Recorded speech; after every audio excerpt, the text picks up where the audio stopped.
Education नहीं हो पा रही थी ड्यू टू माय आईज, मेरी विजन प्रॉब्लम। मॉन्टेसरी में फर्स्ट टाइम डायग्नोज हुआ कि कुछ प्रॉब्लम है कि मैं प्रॉपरली नहीं देख पा रहा चीजों को, लेकिन मेरी उस वक्त विजन अच्छी खासी थी। ग्रेजुअली जब मैं आगे बढ़ा तो फिर मुझे मॉन्टेसरी क्विट करनी पड़ी और मुझे वहां से हटना पड़ा, क्योंकि मैं प्रॉपरली होमवर्क नहीं कर पा रहा था, प्रॉपरली वहां पे काम नहीं कर पा रहा था। ठीक है। वहां से छोड़ने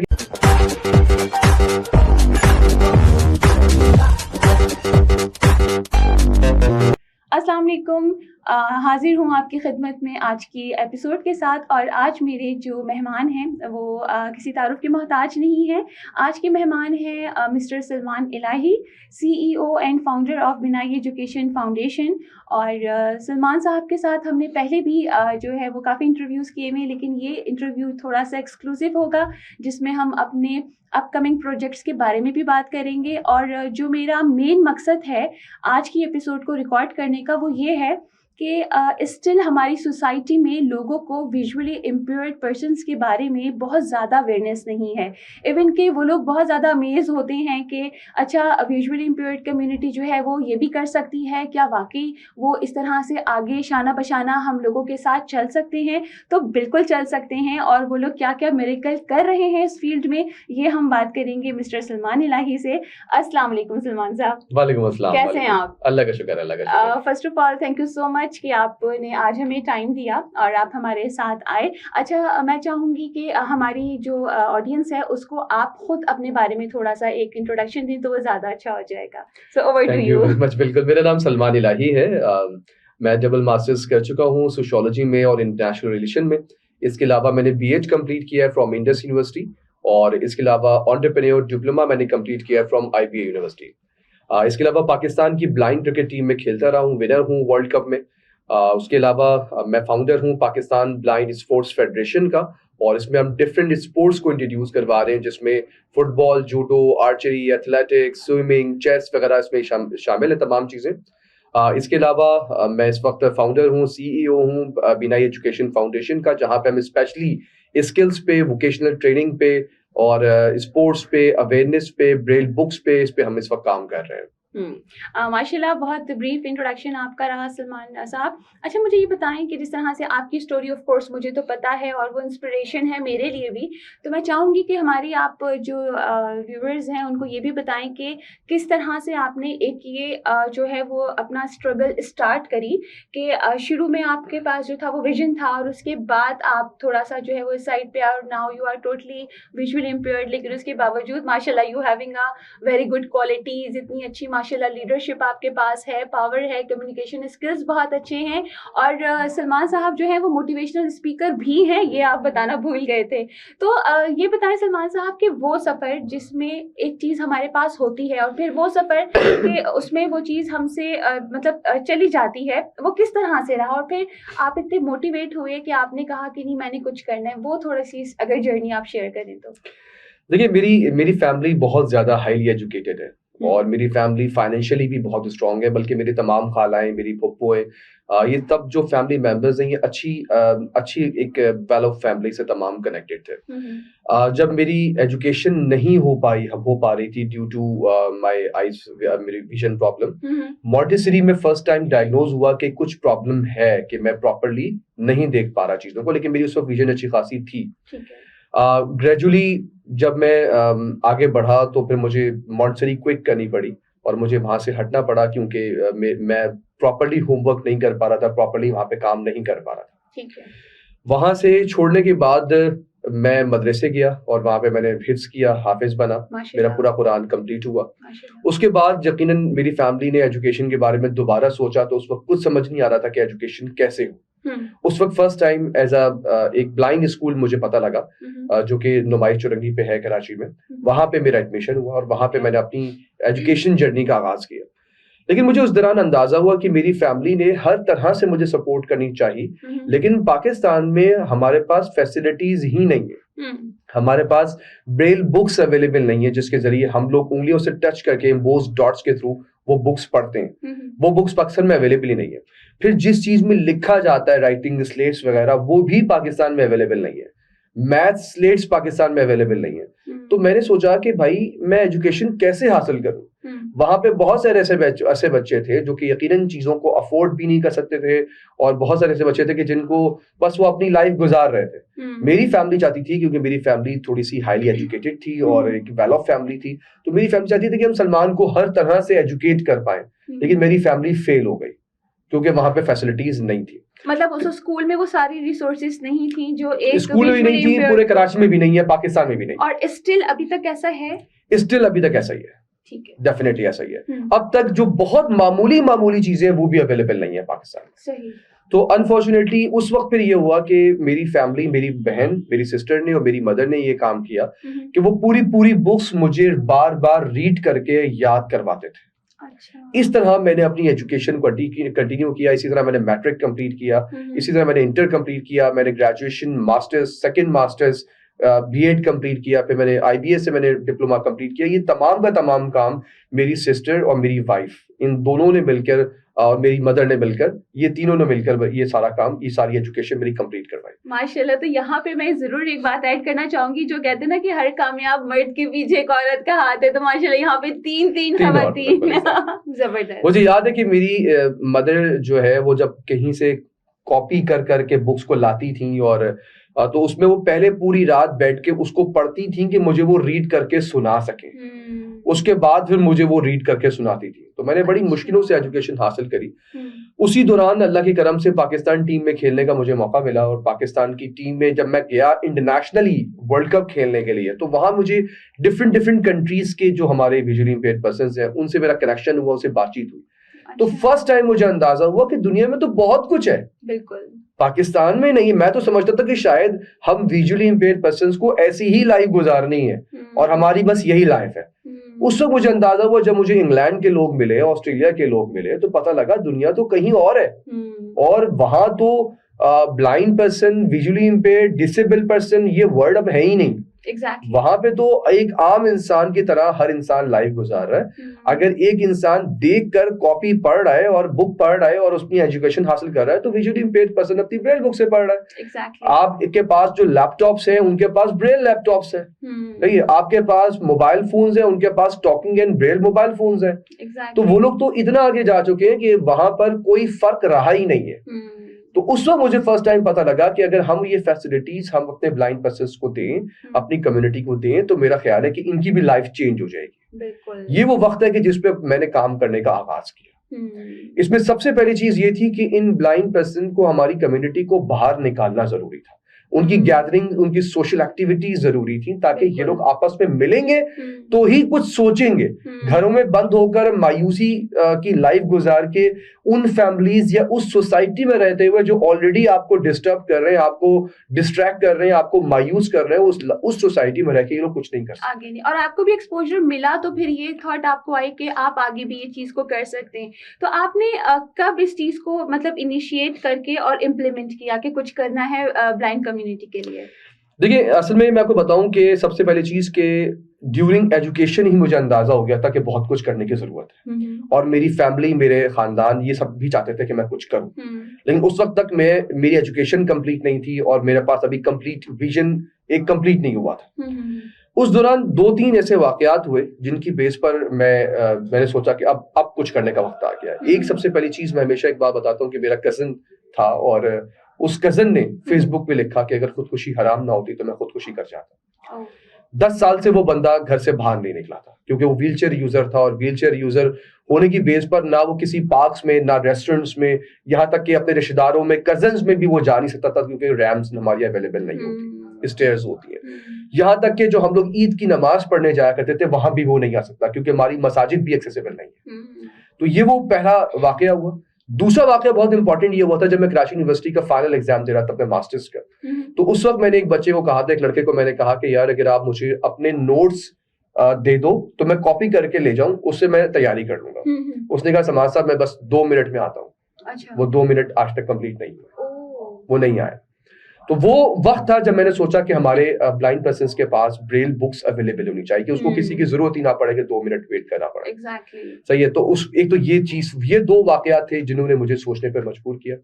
तीसरी बहुत इंपॉर्टेंट चीज ये हुई कि मैंने प्रेजेंटेशंस देना शुरू करी डिफरेंट कंपनीज में, बैंकिंग सेक्टर में। उस वक्त तमाम कंपनीज रेडी थी कि आप लाइए, हम ब्लाइंड पर्सन्स को हायर करने को तैयार हैं। All the companies were ready to hire them. लेकिन जब मैंने अपनी कम्युनिटी की तरफ देखा तो मेरी कम्युनिटी तो जीरो पे खड़ी है, वो रेडी नहीं है। हाँ। क्योंकि अनफॉर्चुनेटली हमारे जब पाकिस्तान में कोई स्कूल ही ऐसा नहीं है जिनको एजुकेट कर पाए, ऐसे ही है। जब हमारे पूरे पाकिस्तान में कोई ऐसा इंस्टीट्यूट ही नहीं है जो उनको स्किल्ड कर पाए, ग्रूम कर पाए, तो फिर वो उन कंपनीज की रिक्वायरमेंट्स को फुलफिल नहीं कर सकते। हाँ, क्योंकि इसमें एक होता है कि इंडिविजुअल को जो है वो एक ग्रूमिंग इन द सेंस कि वो कॉन्फिडेंस लेवल, वो बातचीत करने का थोड़ा सा एक उनके अंदर जो अंडरस्टैंडिंग होती है वो डेवलप होगी तो करेंगे। अच्छा, माशाल्लाह ये जो एक छोटा सा जो एक बैकग्राउंड था, ये जो नाजरीन के सामने लाना इसलिए ज़रूरी था कि कोई भी चीज़ करने के पीछे एक जो है वो स्ट्रगल होती है, एक विजन होता है, मिशन होता है, जो माशाल्लाह अब बहुत अच्छी तरीके से आप इसको पूरा भी करें। और वी आर ग्लैड, और अल्हम्दुलिल्लाह मैं भी आपकी टीम का एक पार्ट हूँ और इसमें मुझे बहुत खुशी होती है इस तरह से इस कम्युनिटी को सर्व करके। अच्छा, आप माशाल्लाह आप ही जॉब कर रहे हैं, और ज़ाहिर है हम कंपनी का नाम तो डिस्क्लोज नहीं करेंगे, लेकिन माशाल्लाह आप अपने डिपार्टमेंट में बहुत अच्छा एक रोल प्ले कर रहे हैं और लीड पोजीशन पे हैं कि आप अपने ही तरह से, मेरे ख्याल में आपके कितने अंडर लोग आते हैं? 10 लोग हैं जो विजुअली इम्पेयर्ड है, जिसको आप लीड कर रहे हैं वहाँ पे।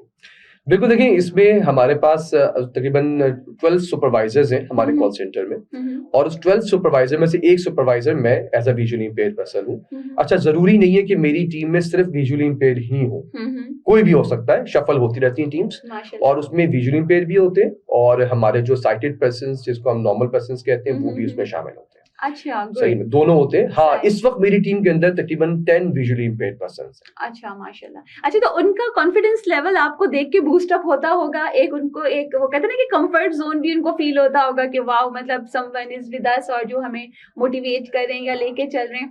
इसमें एक और चीज़ मैं आपसे पूछना चाहूँगी सलमान साहब के, जिस तरह से आपने कहा, और अभी भी आई एम श्योर बहुत सारे लोग ऐसे हैं जो घरों से बाहर नहीं निकले हैं या जिनको वो रिसोर्सेज अवेलेबल नहीं है, ठीक है, तो इस तरह के लिए और क्या किया जाए कि लोगों में, मुझे ये लगता है कि जितनी ज़्यादा अवेयरनेस जाएगी उतनी ज़्यादा लोग जो हैं वो टर्न अप करेंगे, सपोर्ट करेंगे, जॉइनिंग हैंड्स हमारे साथ होंगे।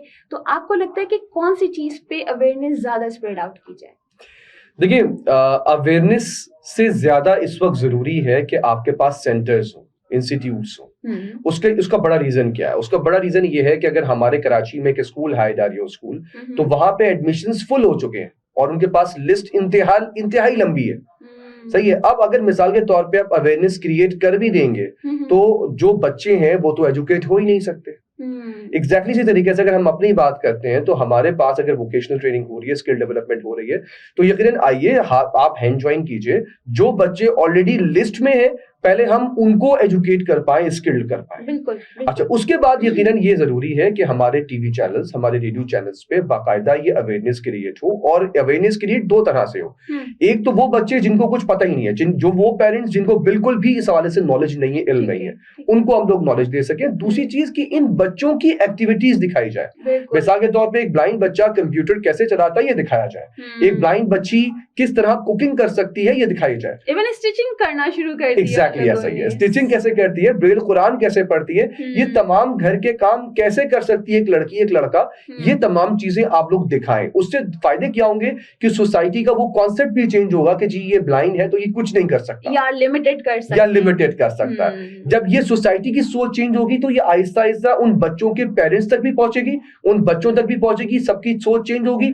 वो पेरेंट्स भी अपने बच्चों को घर से बाहर निकालेंगे और इन इंस्टीट्यूट्स में लेकर आएंगे। बिल्कुल ऐसा ही है। अच्छा, अगर सलमान साहब मैं भी बात करूं कि रिसेंटली माशाल्लाह जो बिनाई एजुकेशन फाउंडेशन है उसमें कितने हमने बैजेस जो हैं वो पास आउट हो गए बच्चे, और उसमें से कितने बच्चों की सक्सेसफुल स्टोरी है जो एक इंडिविजुअली अपनी जो है लाइफ को स्पेंड करें माशाल्लाह, तो वो थोड़ा सा प्लीज आप मुझे बताइए। देखिए, इस वक्त अल्लाह के करम से हमारे 11 बैचेस हैं जो कि कंप्यूटर के और हमारे स्किल डेवलपमेंट प्रोग्राम के कंप्लीट हुए हैं। इसमें 11 बैचेस में हम लोग कंप्यूटर उनको सिखाया जा रहा है, इंग्लिश लैंग्वेज हम उनको सिखा रहे हैं, कॉल सेंटर की क्लासेस होती हैं, इसके साथ साथ उनके ग्रूमिंग सेशंस होते हैं। ये 11 बैचेस कंप्लीट हो चुके हैं और अल्लाह के शुक्र है कि इस वक्त 52 हमारा बच्चा है, हमारे स्टूडेंट्स हैं जिनको जॉब्स मिल चुकी है, जिसमें तमाम मल्टीनेशनल कंपनीज, बैंकिंग सेक्टर्स इसमें मौजूद हैं, इसमें रेस्टोरेंट्स मौजूद हैं। यहाँ पे अल्लाह का शुक्र है जामिन बिल्डर्स मौजूद है, जहाँ पे अल्लाह का शुक्र है कि हमारे बच्चे, हमारे स्टूडेंट्स जॉब पे लग चुके हैं। तो ये एक बड़ी जबरदस्त सक्सेस है। मैं आपको बताऊं कि शायद मेरी मोटिवेशन ही यही है कि एक वो बच्चा या बच्ची जो कि जब आती है हमारे इंस्टीट्यूट में तो शायद उसको बोलने में भी घबराहट होती है, प्रॉपरली उसकी ड्रेसिंग नहीं हो पाती, अपने आप को रिप्रेजेंट नहीं कर पाता, आज वो बच्चा या वो बच्ची घर में अर्न करके दे रही है माशाल्लाह, तो लाइफ चेंज हो गई है। ठीक है, चलिए आप लोग सुन के बहुत सारे लोग ऐसे होंगे जिनको मे बी के इस चीज़ के बारे में इंफॉर्मेशन होगी और बहुत सारे लोग ऐसे भी होंगे कि जिनको अभी इस चीज़ से अवेयरनेस मिल रही होगी। अच्छा, इसमें आप मुझे बताएं कि ये सारी चीज़ें सुनने में तो बहुत आसान लगती हैं, लेकिन जो एक जर्नी होता है जब हम इसको स्टार्ट करते हैं तो उसमें समटाइम्स हम जो है वो बहुत डिसहार्ट भी हो जाते हैं और हम कहते हैं कि मे बी कि शायद अब ना हो सकता हो। कोई जिंदगी में ऐसा मौका, कोई ऐसा लम्हा आया जब आपने ये सोचा कि मैं जितनी भी कोशिश कर रहा हूँ शायद अभी भी कहीं कुछ कमी है, कुछ ऐसा हुआ कि जिस चीज ने आपको सेट बैक किया? देखिए, बहुत सारे मामलात ऐसे होते हैं कि जिस मामलात में ये काम करना आसान नहीं होता, ये काम करना बहुत मुश्किल था मेरे लिए। उसके लिए वजह ये थी कि अगर मैं किसी से ये कहता हूँ कि जी मुझे ब्लाइंड बच्चों को कंप्यूटर सिखाना है, तो सबसे पहली चीज कि लोग ही इस चीज को एक्सेप्ट नहीं कर पाते कि ब्लाइंड बच्चे को कंप्यूटर सिखाना है। हाँ। फिर हमारे अपने बच्चे इस बात को रेडी नहीं होते कि वो कंप्यूटर सीख के क्या करेंगे। हमारी फैमिलीज, जो बच्चों की फैमिलीज होती हैं, वो कहती हैं कि एक बच्चे को हम क्यों सुबह सुबह भेजें, इतना लंबा सफर करके वो आए और यहाँ पे कंप्यूटर सीखें, उससे उनको क्या मिलेगा फायदा। तो ये एक ऐसे क्वेश्चंस थे जिन क्वेश्चंस की बेस पर काम करना यकीनन आसान नहीं था। अगर एक तरफ मैं स्पॉन्सर्स को इस बात पे कन्विंस कर रहा हूं कि आप आइए और बच्चों के लिए बच्चों को स्पॉन्सर कीजिए, डोनेशन दीजिए, ताकि हम फ्री ऑफ कॉस्ट उन बच्चों को पढ़ा सकें और बच्चों को हम स्किल्ड कर सकें, तो दूसरी तरफ उस बच्चे को भी मुझे रेडी करना है कि वो आप थोड़ा सा मायूसी की लाइफ से बाहर निकले, इस सोच से बाहर निकले कि मैं ब्लाइंड हूं या मैं माजूर हूं, मैं डिसेबल हूं, मैं कुछ नहीं कर सकता। इस सोच से बाहर निकले और थोड़ी सी हिम्मत करें और हिम्मत करके सफर करके इंस्टीट्यूट तक पहुंचे, छुट्टी ना करें, एब्सेंट ना हो और दयानतदारी ईमानदारी से पढ़ें। फिर उनके पेरेंट्स को भी मुझे ग्रूम करना है कि जी आप बच्चे को बाहर, मुझे पता है ऐसे बहुत सारे पेरेंट्स मुझे प्रॉब्लम फेस करनी पड़ी। एक बच्ची हमारे पास आती है, 3 दिन आती है, चौथे दिन उसकी अम्मा कहती है बेटा मेरी बच्ची थक गई होगी, मैं आज नहीं भेज रही। अच्छा, सही है। तो ऐसे बड़े मजेदार मुझे सब मामला जो है ना वो सुनने को मिलते हैं। तो उन पेरेंट्स को भी, यानी कि मुझे एक वक्त में स्पॉन्सर को भी रेडी करना है, उसको भी कन्विंस करना है, क्योंकि स्पॉन्सर का सबसे पहला काम ये होता है कि जी अगर मैं 20 बच्चों को पढ़ाता हूं या मैं उसको स्पॉन्सर करता हूं तो उसके बाद कितने बच्चे जॉब पे लगेंगे, मैं कमिटमेंट तो कर ही नहीं सकता। बिल्कुल ऐसे। कितने स्पॉन्सर्स मेरे पास ये कह के निकल गए कि नहीं जी आप कमिटमेंट करेंगे तो हम आपको स्पॉन्सर करेंगे, अदरवाइज हम आपको स्पॉन्सर नहीं करेंगे। अगर देखिए नॉट नेसेसरी कि वो जॉब कर रहे हैं, वो ग्रूम तो बच्चा हो रहा है, उसके पास एक स्किल सेट आ जाएगा और ऑफ कोर्स जब आपके पास एक स्किल सेट आ जाता है और आप उस इमेजिनेशन से बाहर निकल जाते हैं कि मैं कुछ नहीं कर सकता, तो आई एम श्योर कोई भी बैठना नहीं चाहेगा। देखिए सबसे पहली चीज मैंने एक चीज अपनी लाइफ में देख ली, मेरे इंस्टीट्यूट से निकला हुआ बच्चा, पास आउट बच्चा, पॉसिबल नहीं है उसको जॉब ना मिले। उसका रीजन क्या है? उसका आप वाली बात रीजन है। देखिए सबसे पहली चीज कि आप उसके अंदर ख्वाब जगाते हैं, बिल्कुल सही है ना, उसको उसके अंदर उम्मीद दे दे कि you can do everything, right. फिर उसके पास स्किल्स भी हैं, बिल्कुल। जब उसके पास ये सारी चीजें आ गई, फिर उसके पास ये भी आ गया कि हाँ यार हम उनको क्या दिखाते हैं कि आपको वो बच्चों से मिलवाते हैं, उन लोगों से मिलवाते हैं जो ऑलरेडी पास आउट होके इस वक्त जॉब्स कर रहे हैं, सक्सेसफुल लाइफ गुजार रहे हैं। अब उनको समझ आ गया कि हाँ जी सक्सेसफुल लाइफ जब दूसरे ब्लाइंड लोग गुजार रहे हैं तो हम भी कर सकते हैं। तब उनके पास उम्मीद आ गई तो रास्ते वो खुद निकालते हैं। ऐसे ही है। और इस वक्त मार्केट में बहुत सारी जॉब्स कंपनीज अवेलेबल हैं, लेकिन उनके पास वो रिक्वायरमेंट्स फुलफिल करने वाले हमारे ब्लाइंड पर्सन्स नहीं थे। आज जो पास आउट हो रहे हैं, अगर वो जॉब करना चाहते हैं, उनकी एजुकेशन कंप्लीट है, तो मैं समझता हूँ पॉसिबल नहीं है कि उनको जॉब ना मिले। बिल्कुल ऐसे ही। और वो कहते हैं ना कि किसी चीज को अचीव करने के लिए सबसे पहले होता है कि आपको एक बड़ा सोचना पड़ता है। वो कहते हैं ना कि थिंक बिग, ड्रीम बिग, और फिर वो चीज एक दिन आपके साथ हो जाती है। तो ये तो बड़ी जबरदस्त बात होगी। अच्छा, अब इसके अंदर कुछ ऐसा भी होता है सलमान साहब, ये तो हमने बात कर ली कि स्ट्रगल्स क्या थी, और वो कहते हैं ना कि किसी भी चीज को करने के लिए हमारी जो स्ट्रगल शुरू दिन से शुरू होती है, स्ट्रगल की फॉर्म चेंज होती रहती है लेकिन स्ट्रगल स्टिल देयर रहती है। उसमें मतलब कभी आप छोटा प्रोजेक्ट शुरू करने का सोचते हैं, कभी बड़ा प्रोजेक्ट शुरू करने का सोचते हैं, तो माशाल्लाह के जो एक छोटे सी ख्वाब लेके आप चले थे, वो माशाल्लाह इतना बड़ा हो चुका है ख्वाब कि आपने जो है वो बच्चों के लिए जो है वो स्पोर्ट्स भी अरेंज किया माशाल्लाह बिनाई फाउंडेशन एजुकेशन ने, और अभी फैब में भी एक और मेगा टूर्नामेंट जो है वो होने वाला है, तो मैं चाहूँगी कि उस हवाले से भी आप थोड़ा सा लोगों को बताएं कि किस तरह से हमारे विजुअली इम्पेयर्ड पर्सन्स जो हैं वो किस किस स्पोर्ट्स को जो है वो खेलते हैं, ना सिर्फ खेलते हैं बल्कि उसमें गोल्ड मेडलिस्ट भी हैं। देखिए, जैसे मैंने कहा कि सबसे पहले मेरा प्लान ही यही था कि मैं बच्चों को बाहर निकालूं, उनको गैदरिंग दूं, सोशल एक्टिविटीज दूं, क्योंकि उसी से मायूसी खत्म होगी, आपकी जो लाइफ है वो एक हेल्दी लाइफ में कन्वर्ट होगी। आप एक स्ट्रॉन्ग बॉडी के साथ, स्ट्रॉन्ग मेंटली कंडीशन के साथ आप यकीनन आगे बढ़ सकेंगे। तो इसके लिए एक्टिविटीज देना, स्पोर्ट्स देना, ये बहुत जरूरी है। इसीलिए रीजन की बेस पर हमने स्पोर्ट्स स्टार्ट किया, और क्योंकि मैं इंटरनेशनली देख चुका था कि बहुत सारे स्पोर्ट्स पाकिस्तान में लाए जा सकते हैं, उनको इंट्रोड्यूस करवाया जा सकता है। इस वक्त अगर मैं देखूं तो इंटरनेशनली 22 गेम्स हैं जो कि internationally person with disabilities, specially person with visually impaired persons के लिए जो है वो करवाए जा रहे हैं।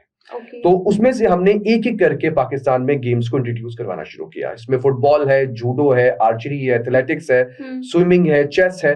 ये वो गेम्स हैं कि जो कि बहुत इजीली पाकिस्तान में करवाए जा सकते हैं और बहुत इजीली इनको आगे लाया जा सकता है। तो इसीलिए हमने हर साल 2 इवेंट्स हम अरेंज करते हैं, एक हमारे मेल ब्लाइंड पर्सन्स के लिए और एक फीमेल ब्लाइंड एथलीट्स के लिए। ये हम हर साल करते हैं। इस वक्त हम फरवरी में इंशाल्लाह first football and judo championship करने जा रहे हैं, और ये हम इसलिए करने जा रहे हैं कि अब पिछले इतने सालों से जो हम बच्चों को ट्रेन भी कर रहे थे, उनकी कॉम्पिटिशन भी हो रहे थे, अब हर सूबे की, हर रीजन की टीम तैयार हो चुकी है माशाल्लाह। ये नेशनल लेवल पे हमारा होगा इंशाल्लाह ताला। ये नेशनल कॉम्पिटिशन होगा, और यहाँ से फिर हम अब पाकिस्तान टीम अनाउंस करने जा रहे हैं। माशाल्लाह पाकिस्तान टीम अनाउंस करेंगे ताकि हम इंटरनेशनल टीम को पाकिस्तान बुलाएं, और यहाँ पे फिर हम पहला इंटरनेशनल मैच फुटबॉल का हम यहाँ पर इंशाल्लाह स्टार्ट करें।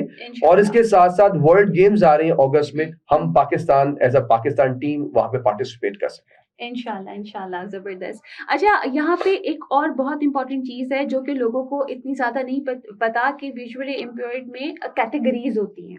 ये एक बहुत ही इंपॉर्टेंट एक सवाल है जो कि मैं भी जब शुरू में मैंने ज्वाइन किया तब तो माशाल्लाह आप लोगों के साथ काम करते हुए इट्स मोर देन 13 ईयर्स का एक टाइम हो गया है। तो वो मैं चाहूँगी कि आप अपने हवाले से लोगों को थोड़ा अवेयर करें कि वो कौन कौन सी 3 कैटेगरीज हैं और उसमें हमारे जो विजुअली इम्पेयर्ड पर्सन हैं वो किस तरह से फैसिलिटेट होते हैं। बिल्कुल ऐसा ही है। यकीनन इसमें 3 कैटेगरीज हैं जो इंटरनेशनली रिकॉग्नाइज हैं, राइट। इसमें B1 कैटेगरी है, those person who can not see anything, right. और उसका या उनका लाइट टोटली कंप्लीटली ब्लाइंड जिसको हम कहते हैं, उसमें लाइट परसेप्शन वाले लोग भी इसी में शामिल होते हैं। ठीक है, सही है। अच्छा, इसमें फिर B2 कैटेगरी है जो कि 3 मीटर तक किसी चीज को रिकॉग्नाइज कर सकती है, देख सकती है। सही है। उसके बाद हमारे पास पार्शियली साइटेड B3 कैटेगरी है जो 6 मीटर तक किसी चीज को रिकॉग्नाइज कर सकती है या देख सकती है। ये 3 कैटेगरीज होती हैं। अच्छा, ये 3 कैटेगरीज का रखने की रीजन ये हुआ था कि पहले आमतौर पे हर चीज में सिर्फ ब्लाइंड लोगों को ही आगे किया जाता था, तो उसमें जो पार्शियली ब्लाइंड थे, जो थोड़ा बहुत देख सकते थे, वो कहते थे कि जी हम तो ना ब्लाइंड कम्युनिटी में आ रहे हैं और ना हम साइटेड कम्युनिटी में आ रहे हैं, हम तो बिल्कुल ही अलग हो गए। तो बीच में उस कम्युनिटी ने काफी ज्यादा मूवमेंट चलाई, तो जिसमें प्लान ये हुआ कि इनको भी ब्लाइंड कैटेगरीज में शामिल किया जाए, इंक्लूड किया जाए, और तमाम स्पोर्ट्स, तमाम जो एजुकेशनल एक्टिविटीज हैं और तमाम जो आपकी जॉब प्लेसमेंट्स हैं, उनमें भी इन कैटेगरीज के थ्रू ही अब इनको फैसिलिटेट किया जाता है। अच्छा, ठीक ठीक ठीक। तो मतलब ये 3 कैटेगरीज जो हैं वो हमारे यहाँ इंटरनेशनली रिकॉग्नाइज्ड हैं। बिल्कुल ऐसा ही है। सही है, ठीक है। अच्छा, इसमें जिस तरह से बहुत सारे बच्चे अब यूनिवर्सिटी गोइंग भी हैं, तो क्या हमारे यहाँ यूनिवर्सिटी में जो है वो ब्रेल सिस्टम का कोई इंतज़ाम मौजूद है या स्टिल मतलब they have to take notes और फिर उनको इसी तरह से खुद पढ़ना है? देखिए, जैसे मैंने कहा कि ब्रेल यूनिवर्सिटी तो दूर की बात है, खुद ब्लाइंड स्कूल्स में मौजूद नहीं है, तो हम यूनिवर्सिटीज को क्या ब्लेम करें और क्लेम करें। तो मसला ये कि पाकिस्तान में कहीं भी ब्रेल सिस्टम अवेलेबल नहीं है। अभी भी वही सूरत हाल है कि नोट्स लेके जाना। हाँ, इसके लिए एक आसान हल अब जो मैंने सोचा है और मेरा नेक्स्ट टारगेट है वो है फर्स्ट ऑडियो लाइब्रेरी। इंशाल्लाह एक ऐसी ऑडियो लाइब्रेरी जहां पे हम उन बुक्स को रिकॉर्ड करके तमाम हमारे पर्सन विद विजुअली इम्पेयर्ड को दे सकें, और ये वेबसाइट्स पे या पोर्टल पे अवेलेबल हो, मतलब इजीली एक्सेसिबल होगी तमाम लोगों के लिए। बिल्कुल ऐसा ही है। आप अपने घर में इसको एक्सेस कर सकें, या आप उसको हमारे सेंटर में आके, कंप्यूटर्स अवेलेबल हो वहां पे आके उसको पढ़ सके, अपने मोबाइल में आप उसको एक्सेस कर सके, हर तरह से उसको एक्सेस कर सके आप। ठीक है, ये मतलब इंशाल्लाह इसके लिए वो इंडिपेंडेंट नहीं रहेंगे कि कोई उनको पढ़ के सुनाए या उनको फैसिलिटेट करे। ठीक है, ये तो बहुत अच्छा हो जाएगा। अच्छा, एक और चीज जो इस चीज से रिलेटेड है है वो ये होती है कि जब आप लोग अगर एग्जाम दे रहे होते हैं तो उसमें भी फिर आपको एक जो है वो बंदा हायर करना पड़ता है, या एक बंदा आप रिजर्व करें कि आप खुद बताएं और वो बंदा लिखे, इसी तरह से सारा चल रहा होता है? बिल्कुल ऐसा ही है। यकीनन अब तक ही हमारा निज़ाम मौजूद है कि हमें राइटर लेके जाना पड़ता है, जिसमें किसी भी शख्स को अपने साथ ले जाना होता है, और वो उसके लिए रूल के मुताबिक ज़रूरी है कि वो हमसे छोटी क्लास का हो। तो उसमें वो ले जाना पड़ता है। छोटी क्लास का मतलब मिसाल के तौर पे अगर हम मैट्रिक में हैं तो वो मिडिल का हो, अगर हम इंटर के हैं तो वो मैट्रिक का हो, अगर हम ग्रेजुएशन के हैं तो फिर वो इंटर का हो। तो ये क्या इंटरनेशनल रूल है या यहाँ का रूल है? देखिए, इंटरनेशनली तो ये राइटर का कॉन्सेप्ट ही नहीं है। ठीक है, वहां तो आप खुद पेपर देते हैं, चाहे कंप्यूटर में because they have the resources. Exactly वहां तो ये सूरत हाल है ही नहीं। सही है। तो ये पाकिस्तान का और किसी हद तक इंडिया का, इस तरह की जो हमारे नेबर कंट्रीज हैं वहां पे ये एक इशू है। अदरवाइज तो इंटरनेशनली तो मामला खत्म हो चुका है। रिसेंटली पाकिस्तान ने भी अल्लाह का शुक्र है कि पंजाब और सिंध ने स्पेशली ये रूल पास कर दिया है कि अब विजुअली इंपेयर्ड पर्सन अपनी मर्जी के मुताबिक पेपर दे सकता है।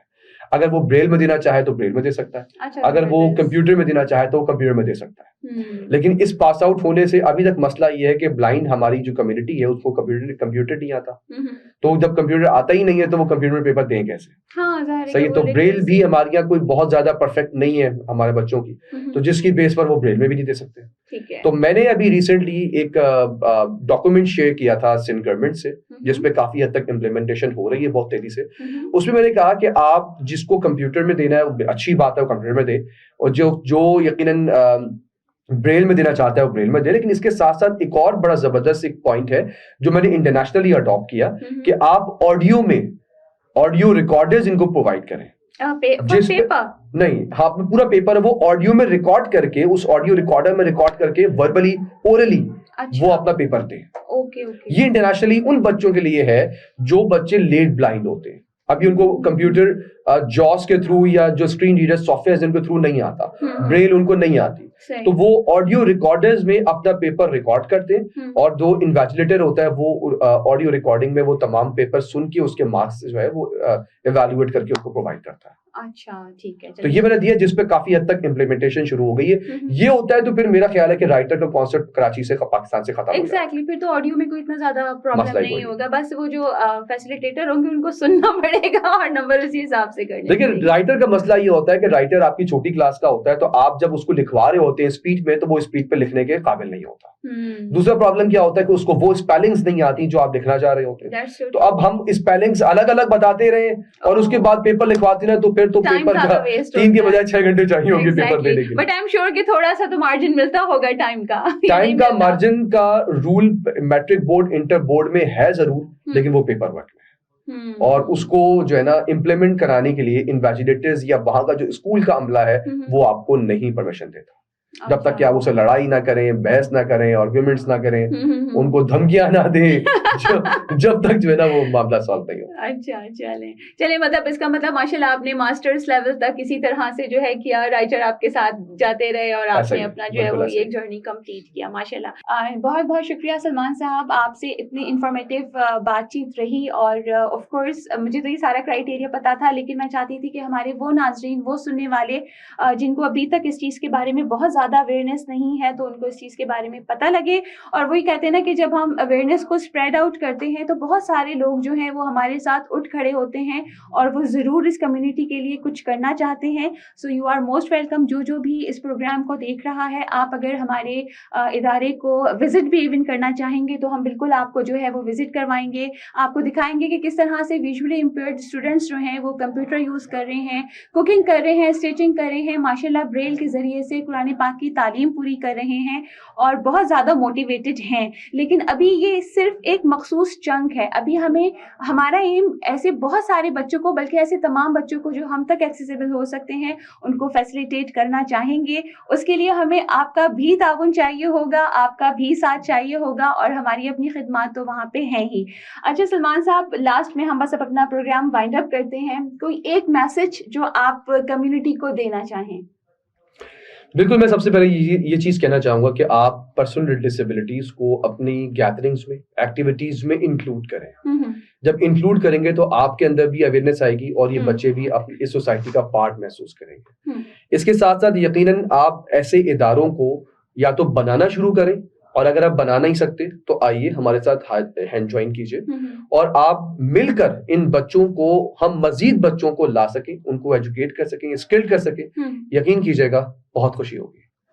बहुत शुक्रिया। चलिए सलमान भाई, इंशाल्लाह आपको फिर कभी हम ज़रूर बुलाएंगे, और बल्कि नेक्स्ट तो इस तरह से कि जो हमारे सक्सेसफुल स्टोरीज़ हैं हमारे उन बच्चों की जो हमारे बैच से पास आउट हुए हैं और रिसेंटली वो कहीं पे अभी सर्व कर रहे हैं, तो मैं चाहूँगी कि ज़रूर मैं अपने नेक्स्ट किसी प्रोग्राम में उन 3-4 बच्चों को बुलाऊँ आपके साथ, ताकि वो बच्चे अपनी ज़बानी अपनी स्टोरी जब आप लोगों के साथ शेयर करेंगे तो वो एक और ही जो है वो चार्म होगा, लोगों को वो बहुत अच्छा लगेगा सुनना भी। आप सब लोग भी अपना ख्याल रखिएगा। फिर किसी नई एपिसोड में किसी नए मेहमान के साथ दोबारा हाजिर होंगे। अल्लाह हाफिज।